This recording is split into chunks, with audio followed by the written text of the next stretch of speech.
The level of food insecurity in Fairfax County really is shocking. If you're not in the food business, you're generally not aware of how extreme it is, but there's about 81,000 people experiencing food insecurity every year. So sadly, that means an enormous number of households with school-aged children. Food for Others is a nonprofit. We are based here in Fairfax, but we serve all of Northern Virginia. And our mission is to address food insecurity and to feed our neighbors. Our relationship with Fairfax County Public Schools is deeply rooted in that mission because some of our hungriest neighbors, sadly, are the kids in our schools. Food for Others is one of our community partners. We established our relationship with them in the spring of 2021 when the students were just starting to integrate back into school post-pandemic. I learned about their P3 program, which we do participate in, and decided that that would be a great place for us to start our relationship.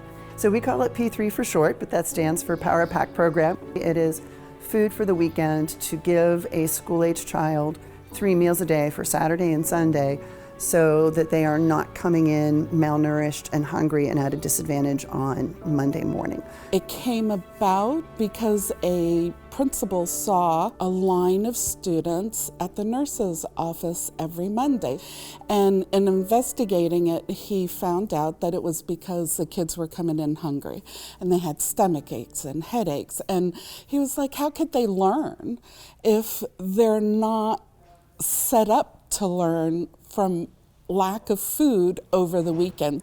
So we're providing a small pack of food that they get from their teacher late in the day on Friday and that they are able to take home over the weekend, and it is food that they have to be able to carry themselves. So this has to be food light enough for a kindergartner. Most of their parents are working 2 and 3 jobs, so it has to be food that they can prepare for themselves, which means very simple microwave kinds of things or ready to eat things. I mean, it has to be stuff that children will actually eat. We have 2 ramens, 2 oatmeals, 1 mac and cheese, 1 spaghetti, 1 fruit snack. The food donations are helping support us and our students at a great capacity. About 65% or so of our students experience food insecurity. And so these bags are distributed to any student at Annandale High School who has the need. Food for Others, every year they've been very generous in repartnering with us, and I am really grateful for that relationship.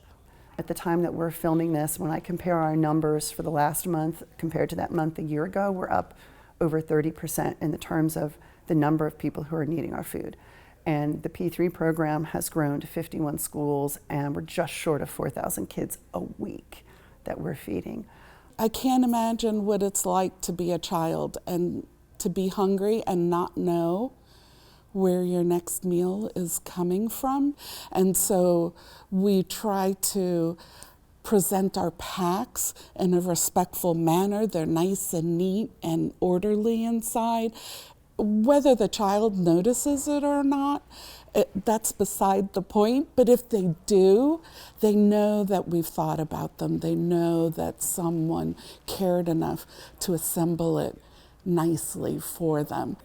Hopefully it makes them happy. Hopefully it makes them feel cared about. This is a massive program. We 100% could not do this without our volunteers. It takes hundreds of volunteers on a weekly basis to prepare the packs, and then we have other volunteers who pick them up from here and deliver them to the schools. And so there are a ton of hands all along the way. Every time I walk into this warehouse to say hello and thank you to a group of volunteers that are here packing, they're having a good time. There's lots of laughter, they're having a lot of fun, and there's a real feeling of accomplishment. You're using your hands and your time to do something that's really meaningful.